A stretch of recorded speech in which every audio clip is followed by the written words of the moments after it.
Dum dum da da da da dum dum da da da da dum dum. This is the Living Numbers live stream, and the NBA playoffs are in full swing. We've got, let's first talk about the first round. The first round was awesome. You had what I think was probably the best series, even though it was a sweep, was Nets Celtics. Every game was close. We had the buzzer beater in the first game. We had some of the best players in the world. And so I felt like that game was crazy. It was crazy. That series was crazy. And then you got Memphis and you got Minnesota. That series was awesome.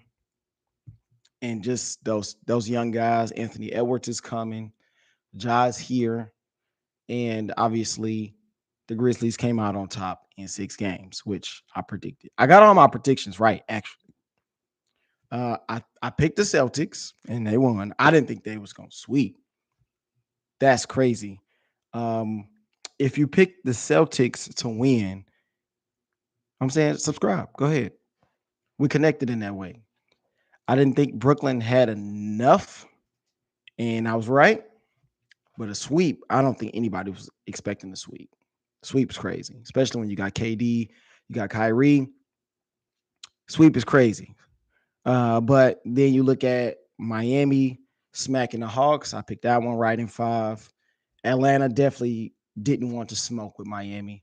Too much defensively, too much experience, and Miami brought the heat. Yeah, that's probably a little lame, but it's the truth. They had nothing. They had nothing down there in Atlanta for Miami. So the Bucks beat the Bulls. We all knew that was going to happen. 5 games. I think that's about right. Let's give it up for DeMar DeRozan. Like, I don't think really anybody wanted this guy. Um, Not for the price that the Bulls paid for him, but he showed up and he balled and he basically won that game by himself. If you went on ahead and you picked the Bucks, go ahead and share share this thing out to some people that you know want to talk NBA, and we can get it going.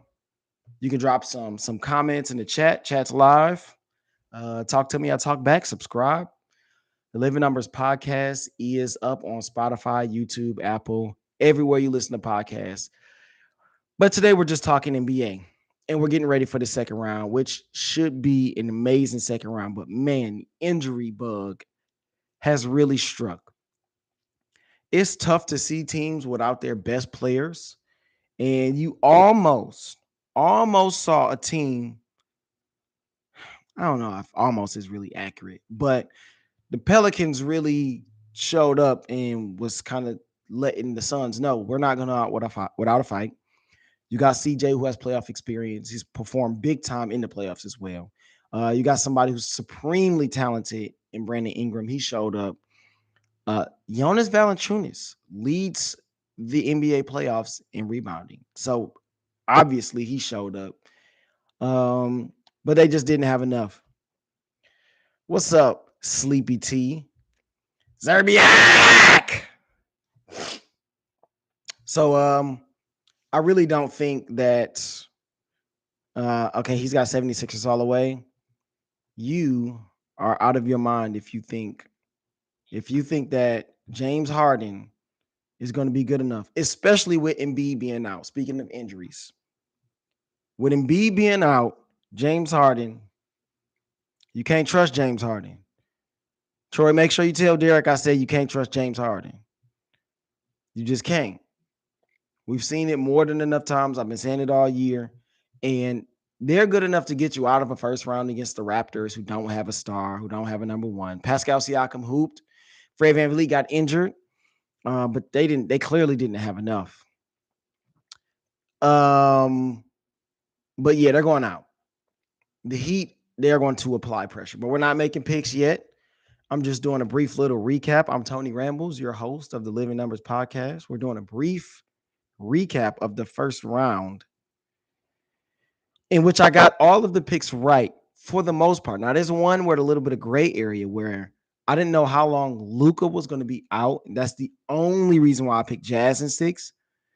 But once Luka, but I prefaced it and said, if Luka comes back soon, I got the Mavs in 6 because you can't trust the Jazz either. I mean, unless they figure out the Rudy Gobert problem, it just they're gonna have to get rid of him. Unfortunately,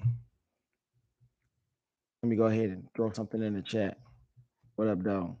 Detroit style. So it's gonna be interesting to see what the Jazz do this offseason because is they're gonna have to make some changes. And pretty much everybody is saying that Rudy Gobert's gone. You don't get rid of a guy like Donovan Mitchell. He's too good. But Rudy Gobert, we've seen this show before, and it's just not going to. It's not going to cut it.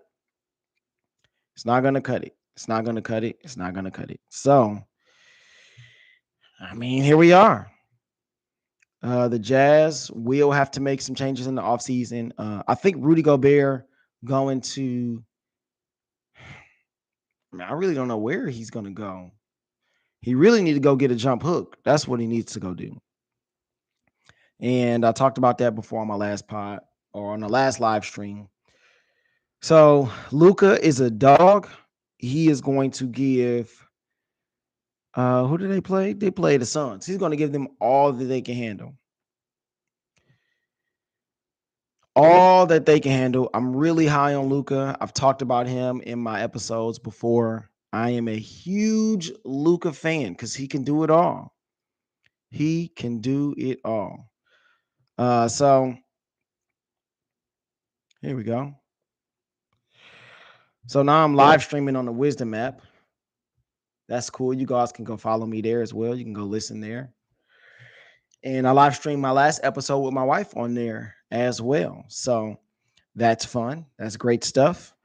So Luka is a dog. He's going to go crazy on the Suns. It's really going to be interesting to see what guys like Mikal Bridges and Jay Crowder can do on him because he's big and he's tough. He can make shots. He'll take smaller guys in the post. He'll take bigger guys out and then just go past them.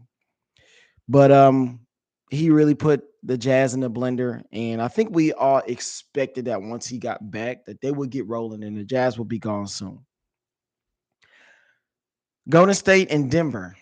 That series was not much to see. I think it's if you want to see a team that's dominant and that clicks on all cylinders, and once they get the ball rolling, they get the ball rolling. That was a cool series to see.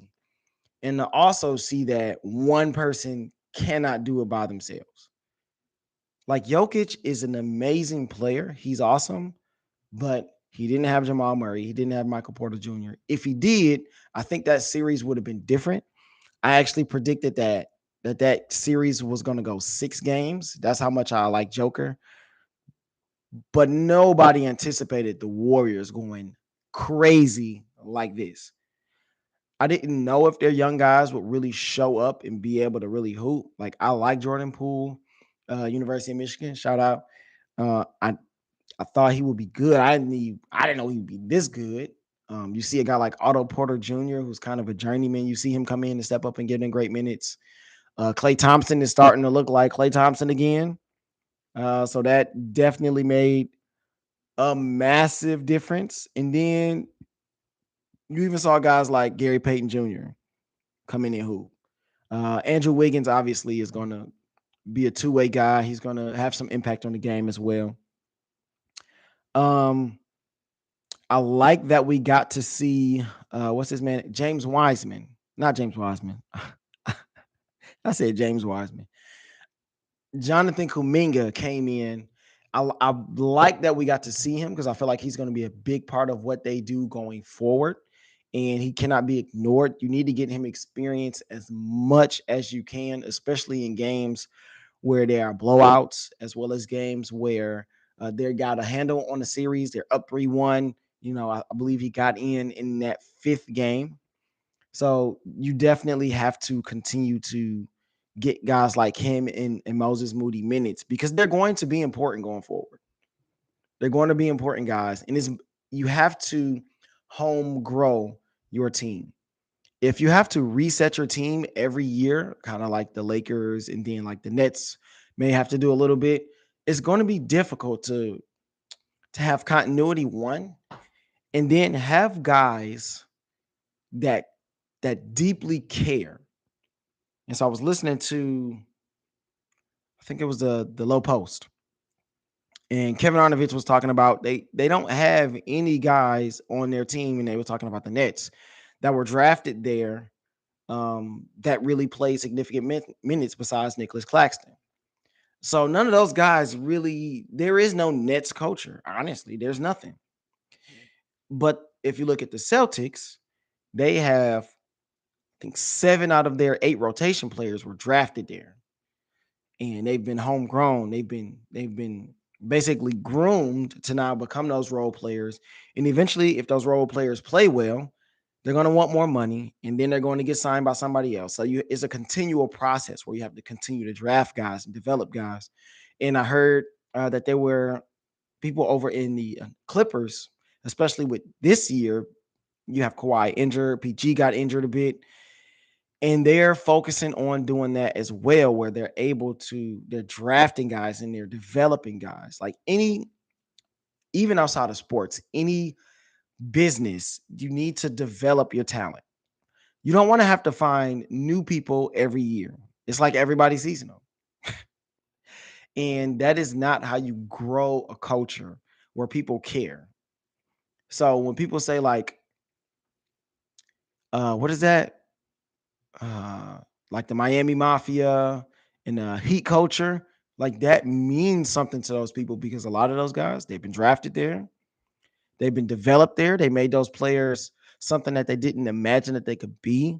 Like, and they do it all the time. Like Hassan Whiteside was drafted by the Kings, but he was developed by the Miami Heat. Duncan Robinson, developed by the Heat. Tyler Hero, developed by the Heat. Now, those guys weren't big time players coming out of college. They weren't. And so the Heat have done this thing like Max Strus, Omer Yetserman. Like these guys have been developed. So that's part of Heat culture. And that's why the Heat will always be relevant when it comes to basketball. They're always going to continue to draft. They're always going to continue to develop. And those guys, those diamonds in the rough, like shoot, Duncan Robinson got paid. He got paid. Bam. Like guys didn't know exactly what he would be, especially on offense. They've developed Bam into a really good player. Okay. And now they have guys like Gabe Vincent. Like who knew who he was? So the Heat are going to put the pressure on. They put the pressure on Atlanta, and they smashed them, which was expected. Um, Phoenix beat the Pelicans. I think that series was more surprising than not because you didn't suspect that the Pelicans would really put up that kind of a fight. Because you look at their record, you go, 10th seed, they had to go through the play-in or whatnot. But remember, they got CJ McCollum a little bit further on down the line in their season when they had already kind of fell back on their record. And CJ McCollum is big time, like I talked about earlier. So the Phoenix Suns, they showed up. I never thought that they would lose that series because they have been consistently really, really good all season. No matter who's in, who's out, they've been awesome all season. And so it's hard to have a team that's that consistent all the time. And part of that is obviously Chris Paul, because that's how good he is. He is someone that demands excellence. He plays with this mentality like this could be my last game. He's a pit bull. He guards guys bigger than him, guys that are smaller than him, that are younger than him, but he figures it out. Like he comes out and he has the game where he has 4 points. And you go, that's interesting. And then some people who don't like Chris Paul, who may think he's overrated, not the best point guard. He goes, okay, watch this. He goes 14 for 14, drops 33 points, and reminds you, hey guys, I'm Chris Paul. I'm still here. Yeah, I'm older, but I'm still awesome. I'm still great. That's why he's one of my favorite players all time. Chris Paul's just that dude. But we also saw if Devin Booker was out for an extended amount of time, like he missed an entire playoff series, the Suns would obviously be in trouble because he can't drop those great games every single night. Not anymore, right? We know his injury history. We know he's on the older side of things, right? He's been in the league for what, 16 years? So nobody's going to be as great as they were when they were 25, 28. So Chris Paul is definitely one of the best players as far as the point guard position is concerned. And yeah, that's why Phoenix was able to win that series based on Chris Paul and him putting everybody in order and everybody knowing where to be. And he was really spoon feeding everybody on that team when Devin Booker was out. Now, I think I touched on all of these. Oh, Philly, Philly won Toronto. I mean, I never really thought that would be a series. I think I said 6 games and it went 6, but 76ers got the dogs. They got the best players on the team out of both teams. And so they rose and they shone. And then Fred VanVleet got injured. That's going to be tough to overcome. Now, let's look at the next series. Let's look at where we go from here as I pull up my NBA playoff bracket. Now, I'm really, really interested to see, and I think everybody is, what this Milwaukee and Boston series is going to look like. Because Chris Middleton is out indefinitely. We don't know when he'll be back. I think they said 2 weeks. That's the word that I'm hearing is 2 weeks. And clearly Boston is playing with a chip on their shoulder. They have something to prove. And everybody, Celtic pride is real at this point for Boston. Celtic pride is real because those guys have been drafted there. They have been developed there. They've been grown there, and they're kind of hitting their crescendo, right? Jason Tatum. I said 2 weeks ago, I think when I dropped the first live stream on the first round in my playoff picks all the way through, that Jason Tatum would have to show he's knocking on the door to say, hey, I'm one of those great players. When you start talking about LeBron, when you start talking about Giannis and Kawhi and the Joker and Embiid, you got to include me in that conversation. Straight up. I belong in that conversation. You got to bring me there. And through that first round against a Nets team that was the very sexy pick for a lot of people at the beginning of the year, and then even when the playoffs started, they go, well, Kyrie is going to be able to play every game. You got Kevin Durant, who many people believe is the best player in the world, and maybe Ben Simmons comes back. I mean, if you were waiting on Ben Simmons, then I feel sorry. No, I don't. I don't know why, but I felt like Jason Tatum was going to take this playoffs and step up and show everybody, especially in that first series, and he did. And we can't forget about Jaylen Brown because Jaylen Brown is a very good player. He's not Jason Tatum, but he's a very good player who can make shots, who can create his own shot if he needs to, and he can take advantage of mismatches. He did that all series against the Nets. Oh, you got Seth Curry on me? Okay, guys, give me the ball, top of the key, clear out. Oh, you got Patty Mills on me? Okay, guys, give me the ball, top of the key, clear out. I got this. And those guys could do nothing with him. Now, going up against Milwaukee, he may be able to do the same thing. Because I don't think they're going to have Giannis on him because they don't usually put him on the best player. Chris Middleton is out, and they're probably going to put Drew Holiday on Jason Tatum because he's their best defender. So it's going to be very interesting to see the matchups when it comes to what Milwaukee has to offer. Man, I really wish Chris Middleton was back and was healthy. Um, I think Bobby Portis will see sometime in that series because he's going to have to get on the boards. They're going to try to take Brook Lopez and take advantage of him, but they're going to need him in there because he's a big body because Robert Williams is a monster on the boards and in the paint on defense. Now, when I was making my picks a couple of weeks ago, this is the series that I had the most trouble with because I go, dang, if Robert Williams is not back, I cannot see myself picking the Celtics against Milwaukee. However, Robert Williams is back. And clearly the Boston Celtics are hitting their stride. They have been, I mean, they've been they probably have been the best team in the league for a while now. I mean, since the All-Star break, who's been better than the Celtics? I don't think anybody. So, am I ready to pick the Celtics against the Bucks? I think I'm gonna take that leap because they have all of their guys back. They have Robert Williams, Jaylen Brown, Jason Tatum is hooping, Marcus Smart, and Milwaukee doesn't look like the same Milwaukee from last year.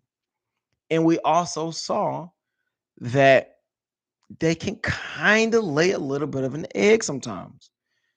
Like when they played the Bulls in the first round, and they had that one game. I think the Bulls beat them by like 30. Uh, you go, what is this? Like this really should have been the sweep. There's no reason why the Bulls should have won a game. Now, DeMar DeRozan went off. He went crazy. He dropped 41, I think it was. And he's really good, especially taking shots. And then you saw Milwaukee turn it on and go, oh, okay, yeah. You guys just aren't good enough. You're not big enough. You don't have enough. If Zach LaVine is not like showing up and dropping 30 with DeMar DeRozan, it's just not going to be enough. It's just not. And they turned it on. Now, I don't think that they'll be able to get past the Boston Celtics without Chris Middleton because of his shot making, because of his defense, because he can spread the floor. He can get his own shot as well. He doesn't need anybody to spoon feed him. And Drew Holiday can lay some stinkers on offense. Defensively, he's always going to be there. He's always going to hoop. He's always going to show up. But offensively, sometimes Drew Holiday can come up a little bit small. He's kind of feast or famine. He's not necessarily that steady presence on the offensive end. Now, Giannis, not worried about him. He's going to show up. He's going to be a problem. But like we saw in the first round, Boston has a lot of guys that they'll be able to throw at him. And they'll do it a lot like how they did Durant, where they'll have somebody on, probably the Grant Williams. They'll probably put Horford on them, especially when you have a guy like Robert Williams behind him. And they're going to show him a lot of bodies. There's going to be a lot of help defense going on in Boston against the Milwaukee Bucks. A lot of help defense. And they're going to have to because Giannis is that good. That's why I picked them to get back to the finals. But that was fully healthy. So with that being said, I'll make my pick. I think I'm going to go Boston in 7 because they have all of their guys and they are clicking all cylinders. They have a ton of confidence right now too. So that's what I'm thinking with the Boston Celtics. Now, let's go to our other matchup in the East where we have Miami, Philadelphia. Now, I don't know how much time I have been on this one because Joel Embiid is out indefinitely because of the orbital fracture in his face. That's unfortunate because without Joel Embiid, that team does not stand a chance. In my humble opinion, they don't stand a chance against Miami because Miami is going to bring the heat. I know that's cliche. I know that sounds funny. I know it's maybe even a little lame, but guess what? That's what they do. They turn the heat up on people. On defense, they get up in you. They held Trae Young to less than 10 points. Now, I'm not the biggest Trae Young supporter, but dude is supremely talented offensively. He just is. And they just kind of went out and said, okay, you're not going to be able to do any of that stuff. Just no. No, it's not happening. It's not happening. And with no Embiid, I mean, who's playing center now? I mean, we're gonna have a let me look here. I love Tyrese Maxey. He's gonna hoop. Tobias Harris, he's a no-show sometimes. He played well in the first series. But are you gonna start like are you starting DeAndre Jordan at center Oh my gosh.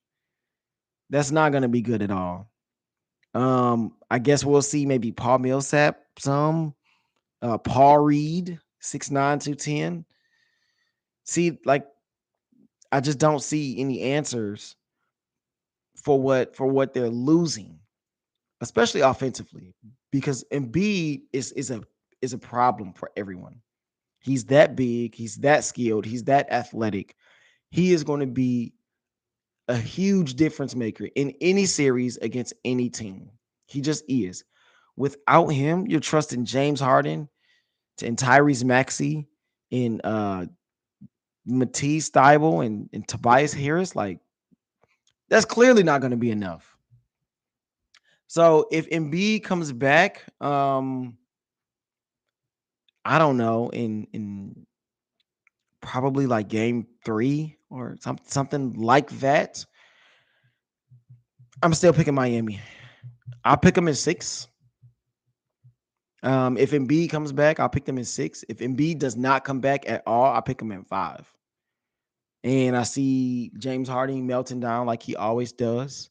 He's gonna be like the Wicked Witch from the West when she got rained on, and the meltdown happens. So that's what I see.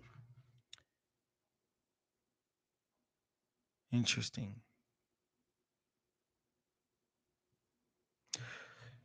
So let me reset. I'm live on the Wisdom app, talking about the second round of the playoffs. Live streaming on YouTube. If anyone from Wisdom wants to go watch, and I'm making my picks, doing a recap of the first round, recap of the second round, seeing what we're going to have happen.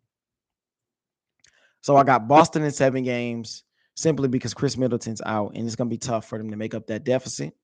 Maybe Grayson Allen drops another great game. We'll see. And then I have Miami in 5 against Philly if Joel Embiid is not able to come back and play well. If he is, then I got the Heat in 6. Because I don't trust James Harden. I don't know how many times I got to say that. Now let's move over to the West.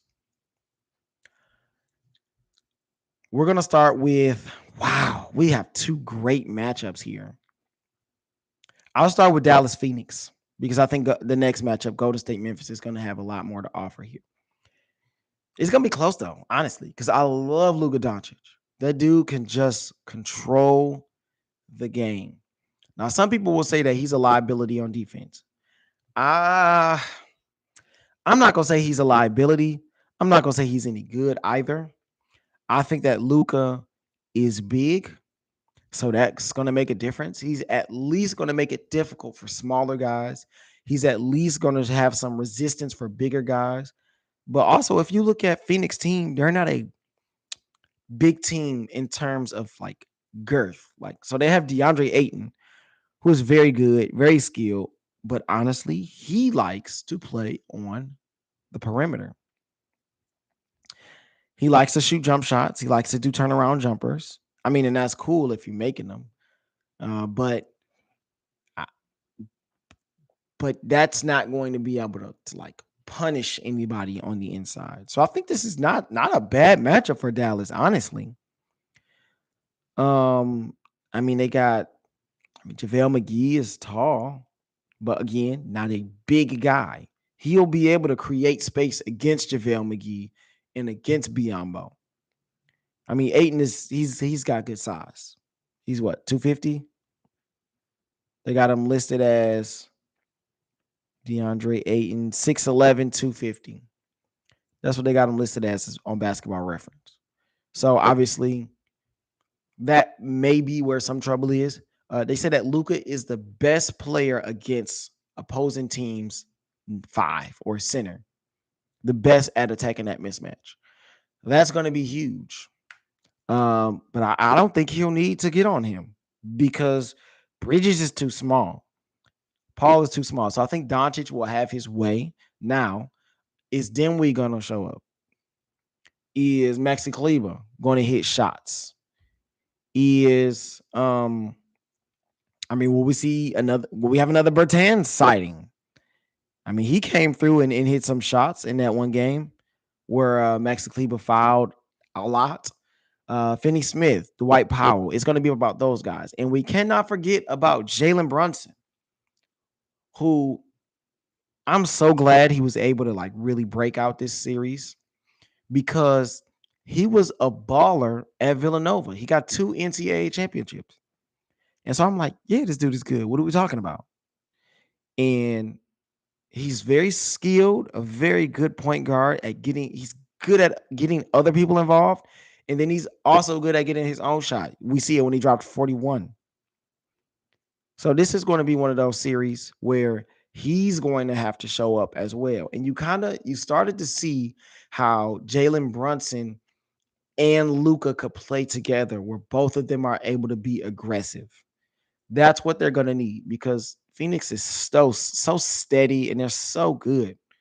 They're so good. And again, injuries, Devin Booker. Hamstrings don't go away that easily. They don't go away that quickly. Hamstrings are tough. I had a hamstring injury before. Playing softball, I was running the first. It was kind of cold outside. And whoop, I pulled it. And right away, it's like, up, I'm out. I'm out. Now, obviously, I didn't have NBA resources when I wasn't able to come back quickly.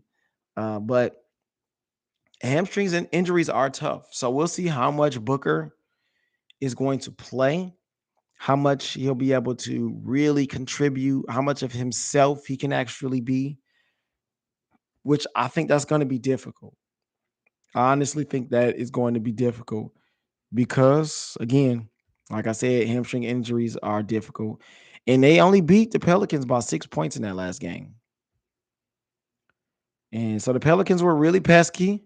How many minutes did he play? Devin Booker played 32 minutes. He was 5 of 12. So I mean, he was okay. He was 1 for 6 from 3. Plus minus was +9. He had 13 points. So obviously not the Devin Booker that we're used to. But he'll be back. He'll be fine. It's going to be tough though. So for this series, again, Phoenix has been so steady. They've been so consistently very good, no matter who's playing. And so I'm going to pick Phoenix in the knockdown, drag out 7-game series where Luka again shows up, but doesn't have enough to get it done. I think it'll be like a 2.5 stars against a 1.5, where you got Chris Paul and Devin Booker, obviously stars. And then you got DeAndre Ayton, who's on his way, against Luka, and kind of a half star in Jalen Brunson, and maybe a half star, a quarter of a star in Spencer Dinwiddie. I think those guys are good. They're not stars, though. Sorry, they're not stars. But if they play really well and Booker is out, then obviously I would pick Dallas. So I think that hamstring will get better as the series goes along. He'll be able to play more minutes. He'll be able to be back to himself, Devin Booker, the flat out scorer that he is. And I think Dallas is going to lose that game, but they're going to look good doing it. Now let's talk about our last series here. And that's going to be Golden State and Memphis. This series has the makings of something very special. Very, very special. And that's obviously because of these stars in the series. You got Steph Curry, who is obviously amazing. Now, he's also coming off injury. I mean, wow, man, so many injuries, either before the playoffs or during the playoffs. And it's just been one round. Like, there's going to be someone who gets injured or his injury lingers more, like Embiid, Chris Middleton, already seeing those. That's going to change series. It's going to change the outcome of the series because Chris Middleton and Embiid are very, very integral parts of their team. Devin Booker is coming back from an injury, but we don't know how much he's going to be able to do right away. Again, he didn't have a great game the first one back, but I'm pretty sure he'll be better as he goes along. But Golden State, Memphis, man, this this series is gonna be crazy. It's gonna be crazy. And I was really hoping, and I think everybody kind of figured we'd get this matchup where you go look at this Grizzlies team.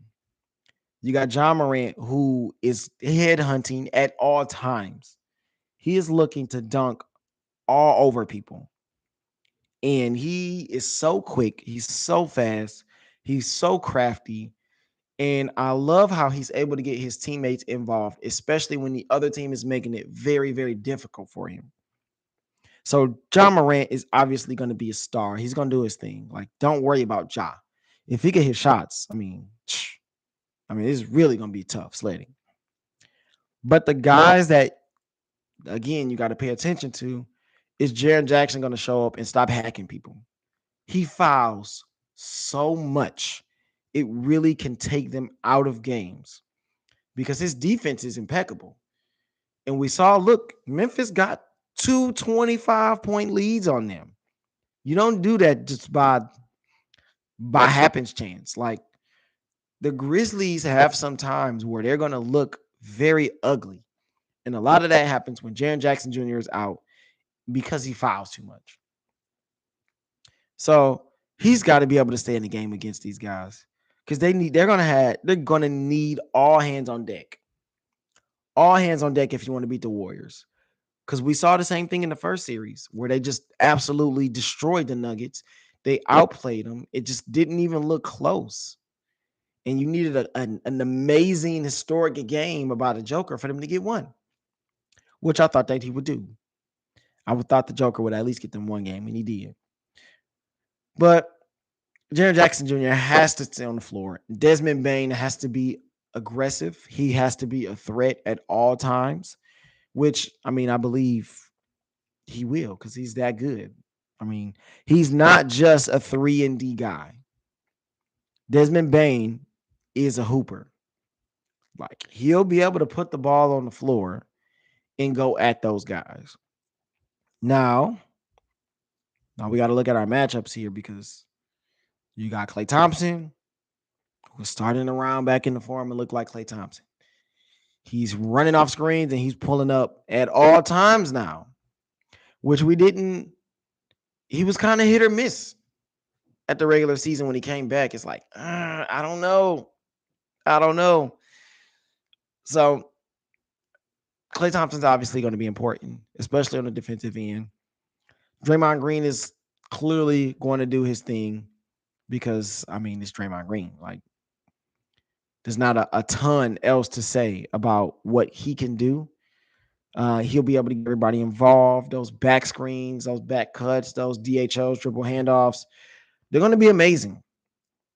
And Memphis, they can't have those lulls like they did against Minnesota because the 70, not the 70, the Golden State Warriors are going to put the foot on their neck. And you know how they come out in the third quarter with a freaking avalanche of everything they've got.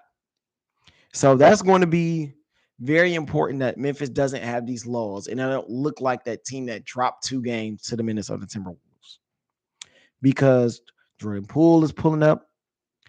Gary Payton is probably going to see some time on John Morant as well. Andrew Wiggins is going to get the assignment. They're going to put those guys on him to bother him. There's going to be a lot of help defense on him because sometimes they will have guys that are not shooters on the floor, like Jaren Jackson Jr. is not a shooter. If they play Steven Adams, he's not a shooter. I mean, you're not scared of Kyle Anderson's shot. Brandon Clark, not a shooter. So whoever's guarding those guys, which is probably going to be Draymond Green, they're going to be able to help off of him, and they're going to try to clog the lane for John Morant and make him shoot. He's going to have to make jump shots and floaters. And he's going to have to find his other guys when they do help. Steph Curry. I hadn't talked about Steph Curry much, but Steph Curry is going to be amazing. It's kind of good that he got that injury in the season. It gave him some time off. Now, Steph Curry is not like old by any means. He was born in 88, so he's a year older than I am. So Steph Curry is he could use that time away, that time off. And the injury, it kind of gave it to him. and he's been awesome since he's been back. Now, he's not like by Steph Curry standards, which is just clearly historic and amazing. He has now just been good. That's crazy how high the bar he set. That bar is set incredibly high. And so Steph Curry is going to do Steph Curry things. I trust that he'll be able to take shots and make shots. And then when they help, because Memphis it can be pesky too. Bane's going to get up in there. DeAnthony Melton's going to have to guard Steph Curry some, I believe. They'll put long guys on him. Zaire Williams got some time. Um, Dylan Brooks is probably going to get the first crack at it. And those guys are going to get up in his airspace. But, man, it's going to be tough to guard Steph Curry with those other guys flying around. Because when you got Draymond, you got Poole, Clay, Wiggins. What were they trying to call that new lineup? Poole, Clay, Wiggins, Draymond, and Steph. I think they were saying like pool party or something. I think the names are still being worked out, but these guys and how they move off the ball and how they're able to distribute to one another, because they all are good passers too. Like obviously Draymond is a great passer, Steph is a great passer, but Poole is a passer too. He can swing that ball around.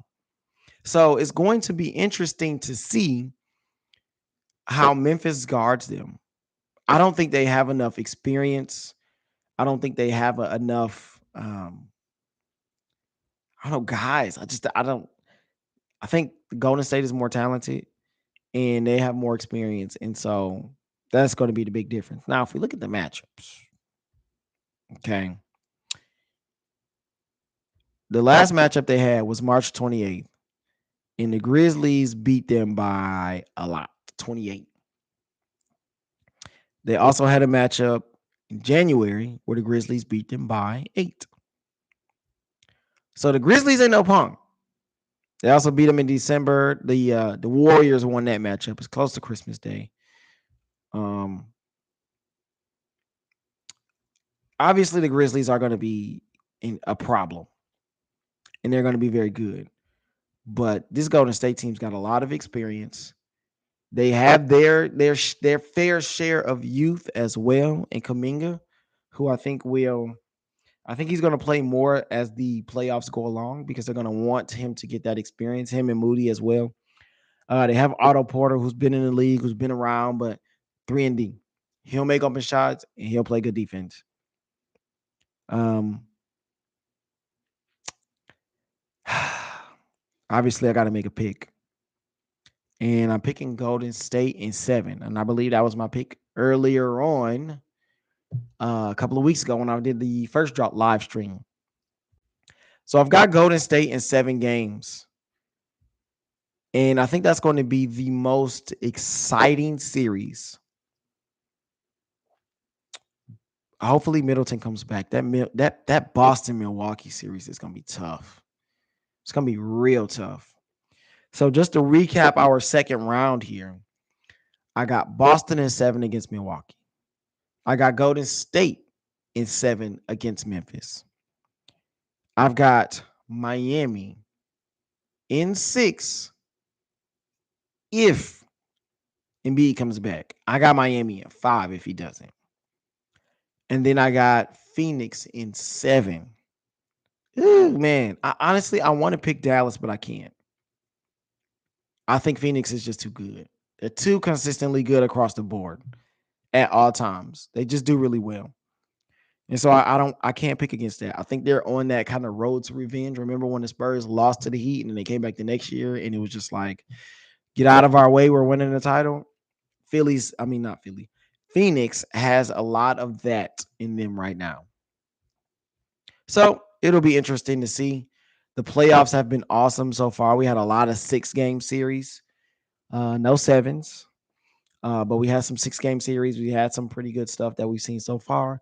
But this next round, I really feel like there's only one that could be a dud. Nice. There's only one that could be a dud, and that's that Philly Miami series. If those guys don't come out and hoop, I think Philly could get ran off the floor because they don't have enough defense to really take advantage of Miami's poor offense at times. And again, if Embiid is not there, they're not going to be able to take advantage of Miami's. I mean, I think their front court is not that big either. I mean, they got Bam, but after that, who's the next big guy on the Heat? Dwayne Dedman, you're not scared of him, right? PJ Tucker is not a big guy. I mean, he's big like sideways, but he's not like a tall guy. Like, so yeah, they don't have any huge people. They got scrappy guys. They don't got big guys. Embiid would do some damage in the series, but we'll see when he comes back. So before I get out of here, I'm gonna pick like a swing guy in every series. And obviously, um, some of these series have some injuries that will be big swings. Like Middleton is obviously going to be the swing guy in the Milwaukee series because if he's not there, they're not going to win. They're just not. But if he's out, then I think a guy that's going to be very important, and we saw him in another game, is going to be a guy like Grayson Allen because he has big game experience. I mean, he played at Duke. Um, there was a lot of pressure on him there as well. I'm pulling up Milwaukee's roster right now. I mean, Drew Holiday is going to have a lot of pressure on him. A lot of pressure. So if Middleton's out, I'm saying Drew Holiday because he's got to step up and score like Chris Middleton did. And I don't know if he can do that. He don't have a bag like Middleton, not consistently. Like some days he's feeling real frisky and he can get after it. But Chris Middleton can go, okay, let me turn it on. Let me start making some shots. Let me put somebody in the post. Let me make some jump shots. So that swing guy is going to be Drew Holiday in that first series. My swing guy in the Memphis series is going to be Desmond Bane. It's going to be Desmond Bane because if he can play like kind of a second offensive star next to John Morant, that's going to then put some pressure on the Golden State Warriors. And Desmond Bane is good. But now the second round of the playoffs, you're playing the Golden State Warriors, who have a lot of experience, who've been here, done this. And so we'll see. Desmond Bane is my swing guy.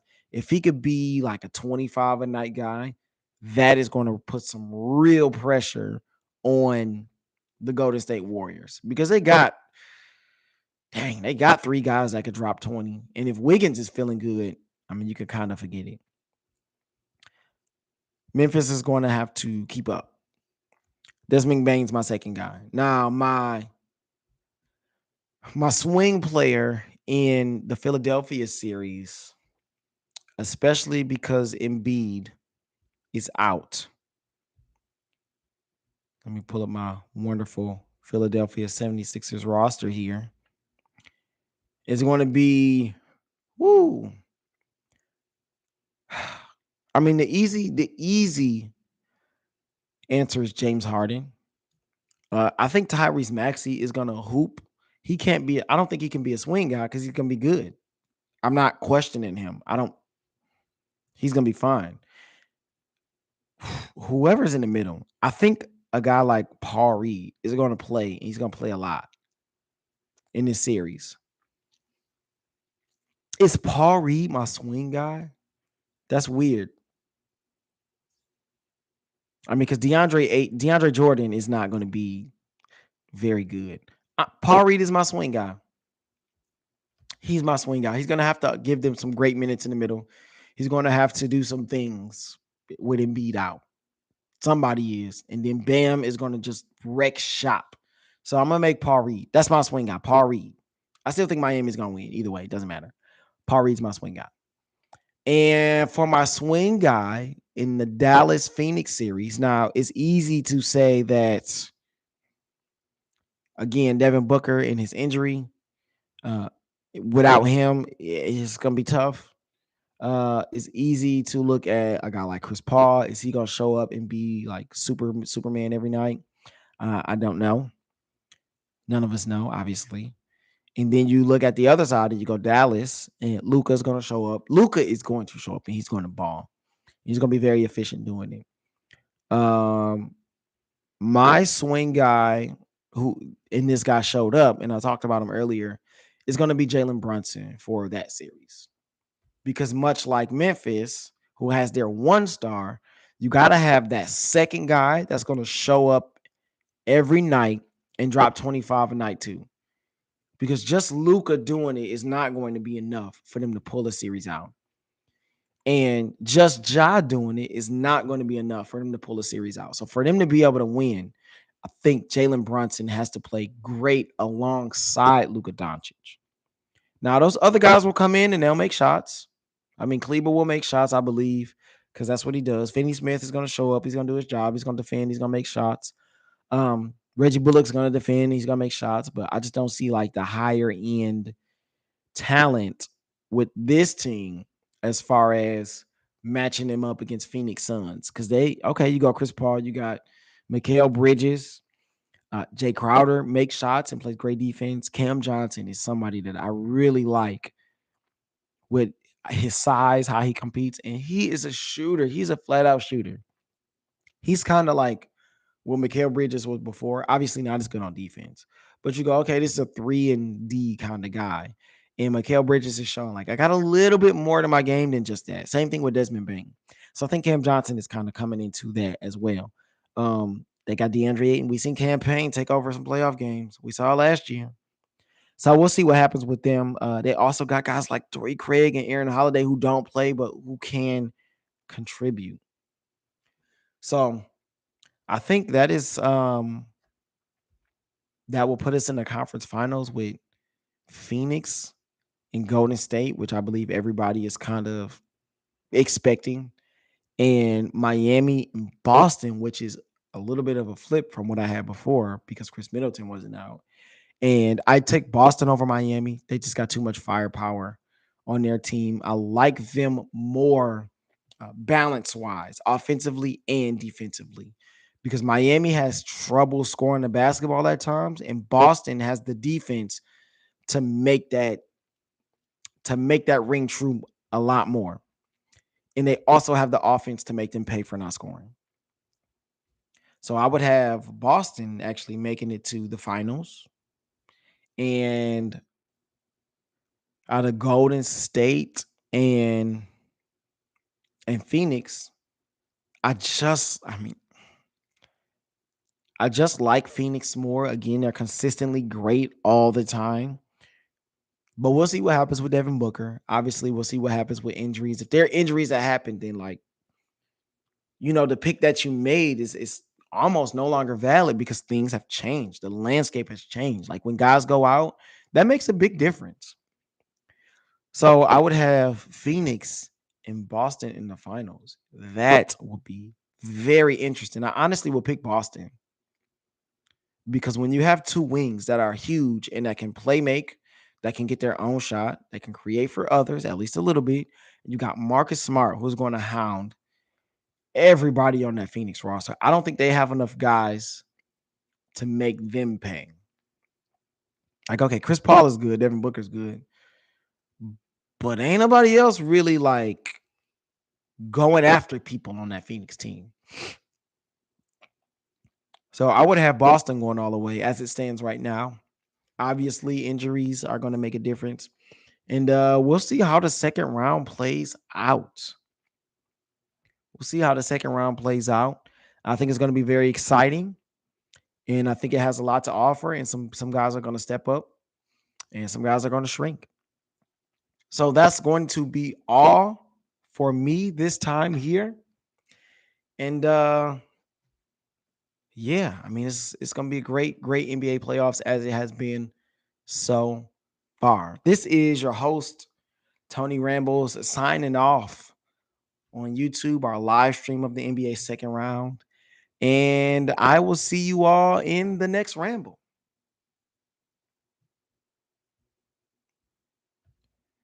Now, wisdom.